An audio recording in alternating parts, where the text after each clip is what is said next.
Bonjour à tous, on commence ce tour de la presse sportive en Angleterre avec hier la suite des 32e de finale de la FA Cup. Et alors que West Ham s'est difficilement qualifié sur la pelouse de Stockport, pensionnaire de 5e division 1-0, un événement est venu interrompre la rencontre quelques minutes. Comme le rapporte The Times, des feux d'artifice ont été tirés depuis l'extérieur du stade aux environs de la 15e minute. L'arbitre de la rencontre, Mike Dean, a été contraint d'arrêter le match car avec le bruit, il n'entendait plus ses adjoints dans ses oreillettes. L'incident a duré quelques minutes avant que le jeu reprenne. Selon la presse anglaise, les feux d'artifice auraient été tirés afin de protester contre un accident survenu il y a quelques jours. Un adolescent de 15 ans aurait été percuté par une voiture de police à Stockport. Il serait actuellement entre la vie et la mort. Match interrompu par des feux d'artifice hier, mais tous les matchs et même la saison anglaise ne vont-elles pas être arrêtés à cause du Covid ? C'est l'objet du dossier du jour du Daily Mail qui parle d'un véritable carnage à cause du virus en ce début d'année 2021. Demain par exemple devait se jouer un match de Premier League Tottenham-Aston Villa. Il a été reporté car les Villains sont gravement touchés par le Covid. Alors les instances du championnat ont décidé de décaler à la place un nouveau match. C'est finalement Fulham qui se déplacera ce mercredi à Tottenham, ce qui provoque la colère des Cottagers qui n'ont été prévenus qu'hier.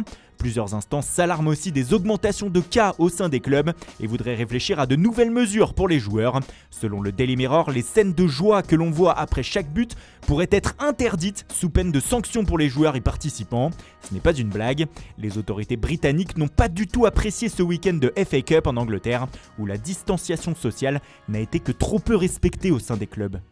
En Espagne, l'actualité de ce mardi, ce sont les élections à la présidence du FC Barcelone. Hier, 4 candidats ont été officiellement investis pour faire campagne et ainsi espérer succéder à Josep Maria Bartomeu. Comme le résume l'Esportiu, le favori est un homme qui a déjà été président du Barça, c'est Joan Laporta. Il fera face à Victor Font, Toni Freixa et Emili Rousseau. La campagne va battre son plein désormais durant 12 jours jusqu'au vote des socios, le 24 janvier prochain. Ce Final Four à Barcelone fait aussi la une de Mundo Deportivo ce matin, mais le quotidien catalan évoque également la situation d'Eden Hazard du côté du Real Madrid. Le Belge brille depuis son arrivée, plutôt par ses absences, ses blessures et donc son inconstance, ce qui selon le média commence à véritablement irriter les supporters du Real. Ces derniers estiment qu'ils ont été assez patients avec le Belge depuis son arrivée en provenance de Chelsea. Une saison d'adaptation, surtout pour un joueur qui a coûté 100 millions d'euros, mais désormais ça suffit. Ils veulent voir le vrai Hazard et ont décidé de ne plus rien lui laisser passer. La Supercoupe d'Espagne qui débute demain pourrait lui permettre d'enfin briller. En tout cas, c'est ce qu'espère Zinedine Zidane. Selon Marca, le coach tricolore sent bien que les 2 dernières prestations de ses hommes contre Elche et Osasuna ont ramené les doutes et la tension autour de son groupe. Il veut donc se servir de ce super examen en Supercoupe afin de relancer la machine. Première étape jeudi en demi-finale contre Bilbao.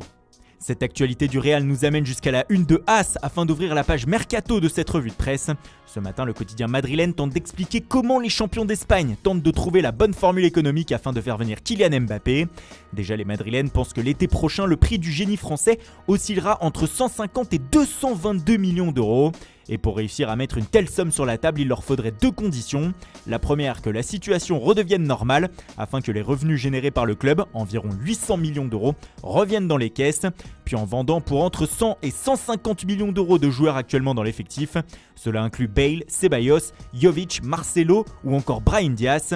Bref, Mbappé n'est pas encore au Real. Pour rester dans l'actualité mercato de la Ligue 1, sachez que l'Olympique Lyonnais a trouvé le remplaçant de Moussa Dembélé en attaque. L'Algérien Islam Slimani va débarquer aujourd'hui à Lyon depuis Leicester afin de s'engager avec le leader de la Ligue 1. Il arrivera libre et signera un contrat d'1 an et demi. Il passera sa visite médicale ce mardi avec l'OL. On passe au mercato de la Juventus avec un choix à faire pour les dirigeants turinois comme le rapporte Tuttosport ce matin. Selon le média, la vieille dame s'est mise d'accord avec Sassuolo pour le transfert de son attaquant actuellement prêté au Genoa, Gianluca Scamacca.